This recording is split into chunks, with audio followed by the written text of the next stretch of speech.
Were you born in the state of Delaware? And admission. Okay, so those people who have birth certificates, they have proof that you were born in the state of Delaware.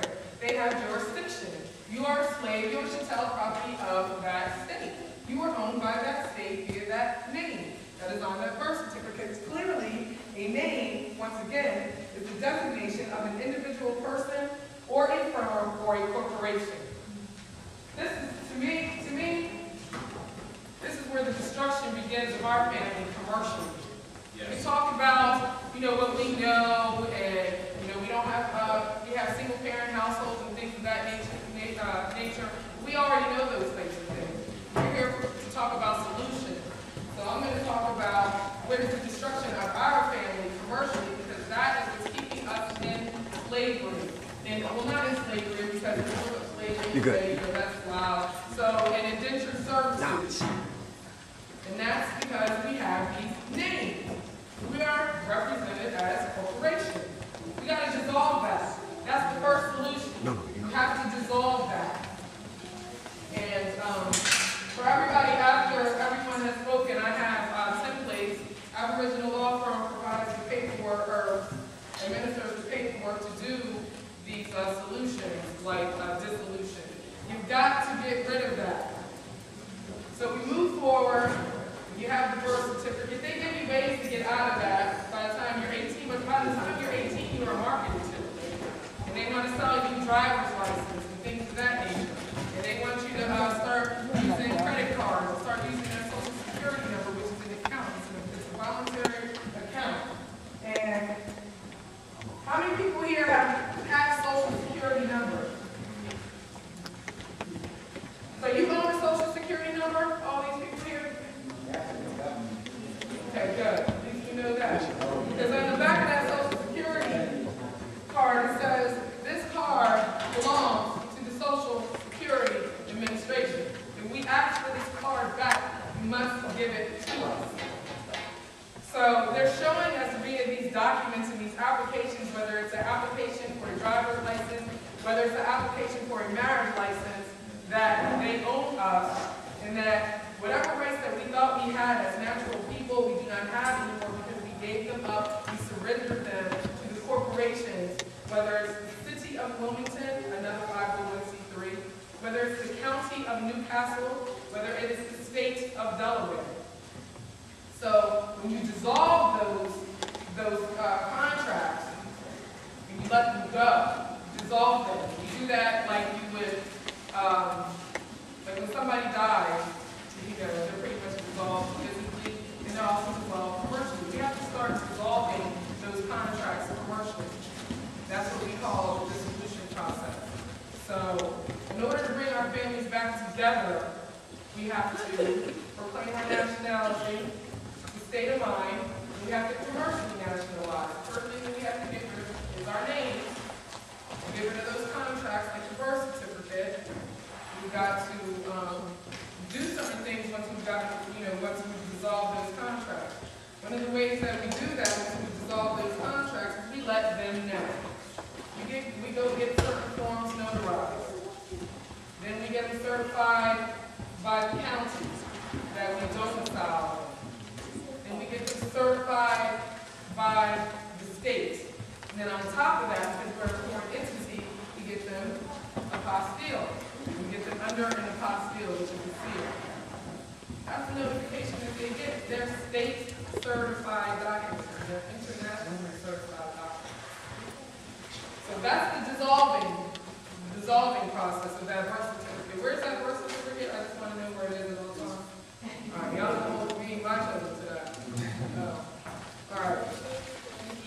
So as we see, we have these certificates, these receipts, these deeds that hold us hostage in an indentured servitude to this corporation that purports to be a government.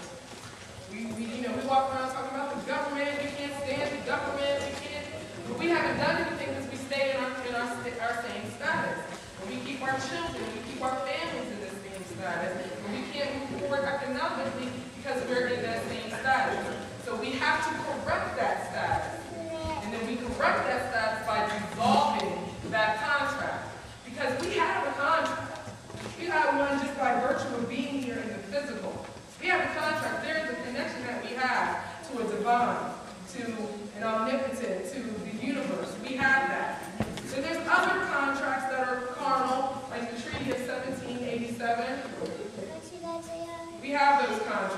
And in that treaty, there are many different parties.